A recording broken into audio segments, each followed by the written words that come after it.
everybody. My name is Elizabeth if you're new here. Today I'm going to be showing you how to make a plaid scarf. Essentially what I'm planning on doing is creating a normal scarf with different color stripes, and then I'm going to go back like perpendicular with surface crochet so that it creates like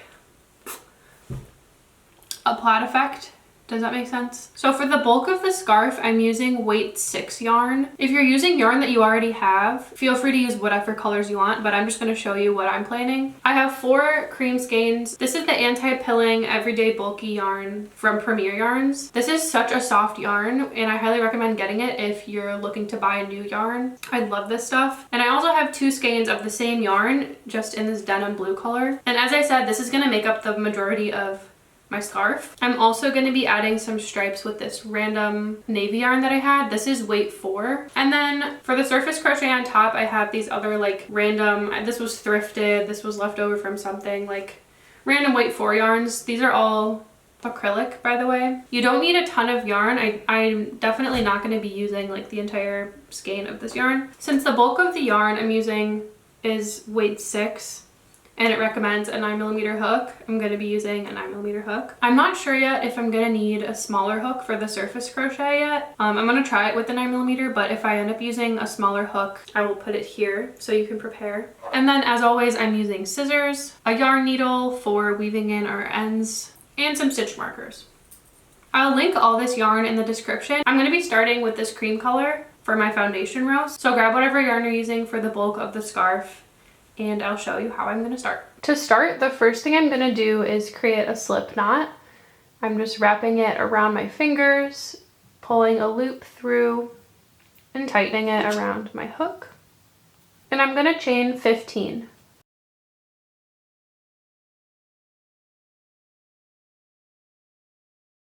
I did 15 chains, and just for reference, it's about 6.5 inches or like 16 or 17 centimeters. And I'm going to start by creating 2 rows of half double crochets with this cream color. So to do that, I need to make a turning chain for half double crochet, which is just 1 extra chain. So chain 1 in addition to your 15. And then skipping that chain we just made, working into the second chain from our hook, I'm just going to start by yarning over, inserting my hook, and pulling up a loop.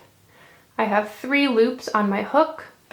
I'm going to yarn over and pull through all 3 loops. Just so that we know where our row ends and starts, I'm going to mark this stitch with a stitch marker. I'm going to continue all the way down for a total of 15 half double crochets.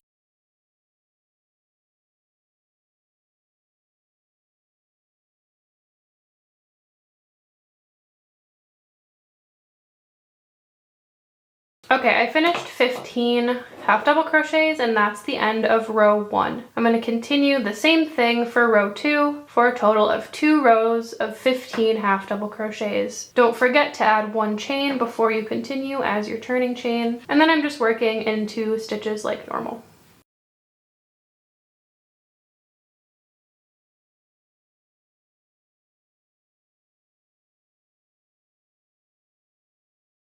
Now I'm going to change colors, and before I work in my last stitch of row 2, which is where that stitch marker should be, I'm going to grab my new color, and I'm going to be adding in the weight 4 navy yarn that I mentioned earlier, not the other weight 6 yarn that's the same as this. And since I'm still using a 9mm hook, and this is a way thinner yarn, I'm just going to be doubling up the yarn as I use it. And to do that, I basically am pulling from the center of the skein and the outside, so I have like 2 pulls happening at the same time, and I can get a similar thickness to the yarn I'm already using. So I have my new yarn ready. I'm going to do half of my last stitch.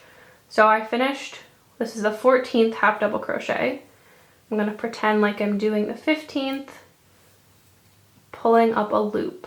Now you should have 3 loops on your hook. Normally we would finish by yarning over and pulling through 3 with the cream, but since we're changing color, on that very last step, I'm just going to pull my cream yarn forward and grab my new navy yarn and pull that through to finish this stitch. And I'm just grabbing that with my hook, both of the strands since it's doubled up, and pulling it through. You can kind of pull the cream to adjust a little bit just to make sure it's not loose. I chained one and I'm turning my work. I'm only going to be doing one row of this navy, and I want to make sure that when I end over here, I have my cream working yarn to continue with cream. So I'm going to be carrying my cream working yarn as I'm doing the stitches with navy. So back here where my cream working yarn was, I'm pulling it to the back of my work so that as I'm doing navy half double crochets, I'm including this working yarn in my stitches, essentially carrying it all the way across.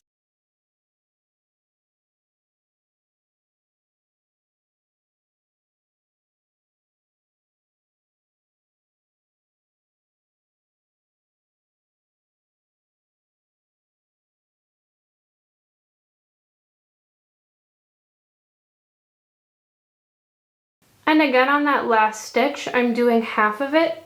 So I pulled up a loop and I have 3 loops on my hook. And I'm not going to be using this navy for a few more rows. So I am just going to cut it and not carry it so that it's out of my way.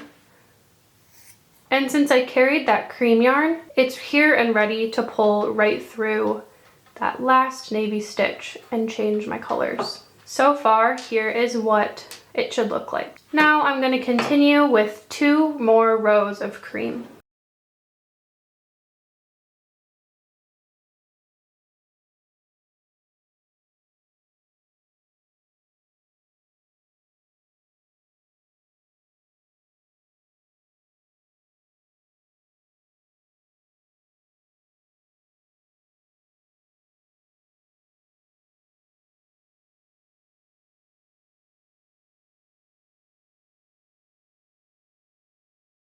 I did 2 more rows of cream, and now I'm going to switch to the lighter blue that was also weight 6, which is the same as this cream yarn. And again on my last stitch, before I pull it through those 3 loops, I'm pulling the cream forward and I'm going to pull through the blue yarn. Similar to the navy, I'm going to be carrying the cream working yarn all the way across so that when I finish my row of blue, I can continue working with cream.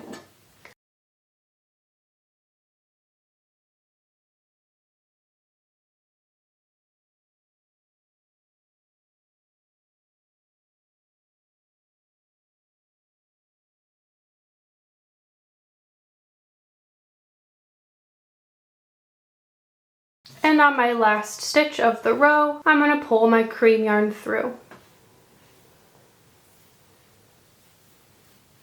The next part of the pattern is 5 rows of cream. Since I don't need the blue yarn for a while, again, I'm just going to cut it off.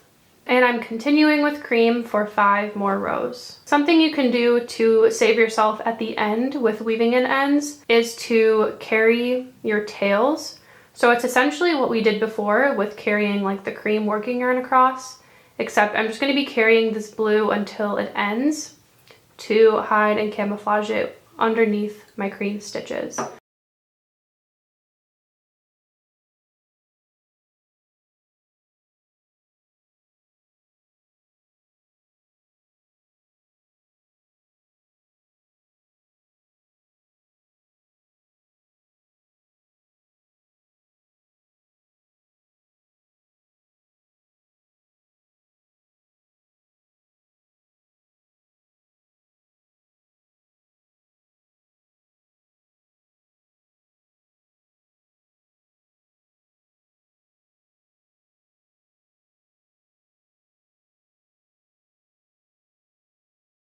I finished 5 more rows of cream, and now I'm going to repeat this row of light blue. So I haven't finished my last stitch of the row because I'm going to be pulling in my new color. This blue row we're about to do is going to be the 12th row, which is the end of the pattern that we're going to repeat. So once you do this light blue here, you're going to repeat rows 1 through 12 again and again and again until you have a length that you like. I've inserted my blue yarn. I'm going to chain 1 and carry my cream working yarn all the way down.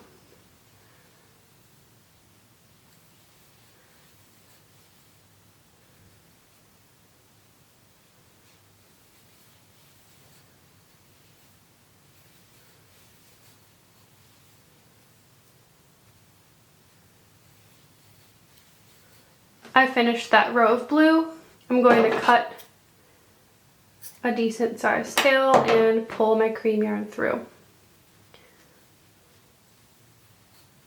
As I mentioned earlier, we now have 12 rows.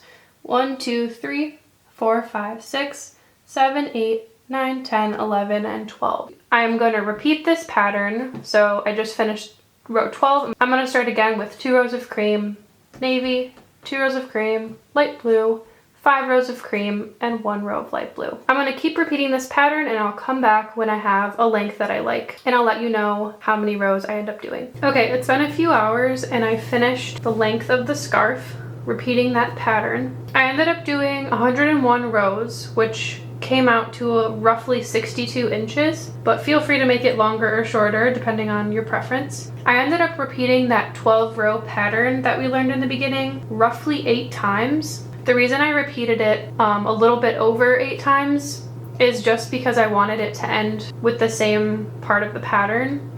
Otherwise it would have ended here and then they wouldn't have like lined up. But it's up to you if you want to end them the same. Now there are obviously a million loose ends to weave in if you didn't carry them through. I carried some of them through honestly wherever I felt like it, so it might not look like this, but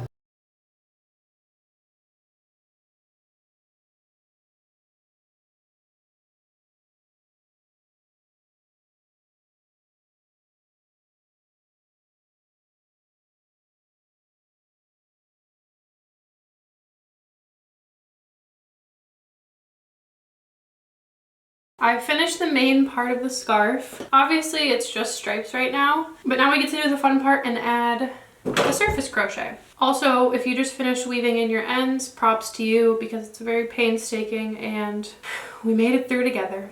Hello. It's been a few days. I got very busy and after doing all of this in one day, I was just over it. So we're coming back at it with a fresh perspective. You're basically just doing a row of slip stitches, but instead of building like onto the project, you're working like this way through it. I did try it with the bigger hook I was using earlier, but I found that using a smaller hook is so much easier because it slips through the holes a lot easier. This is just a 5.5mm hook, but you can use like anything from like 6 to 4 should work. Okay, before I show you how to do the actual surface crochet, I just want to point something out. In order to work a completely straight stitch, going like perpendicular to the other stitches that we made, notice how the stitches are kind of offset. We have a stitch here, and the next row the stitch is a little bit lower or higher, and then we kind of alternate back and forth. So it kind of makes like a zigzag. So if we were to work this stitch into all the gaps of those stitches, it would create a zigzag line, which is what we don't want. So for this row, you can kind of see how I'm working into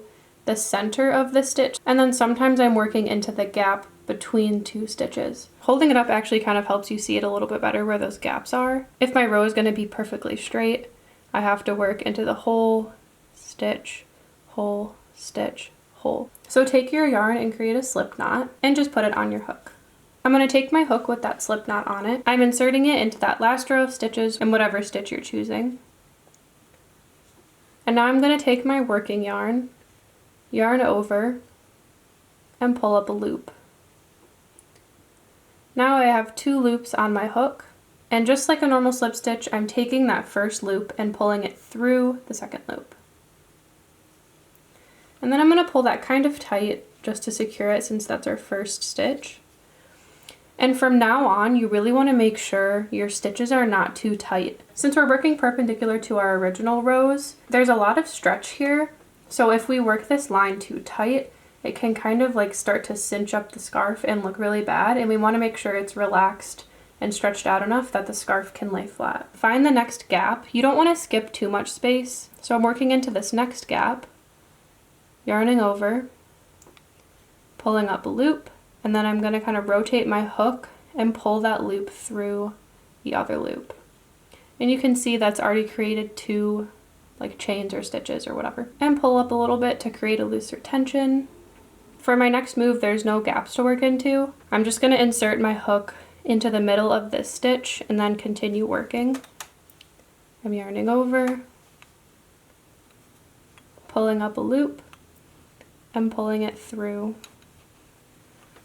that other loop. So you can see here my next stitch would be in this gap, gap, and then into this blue stitch right here.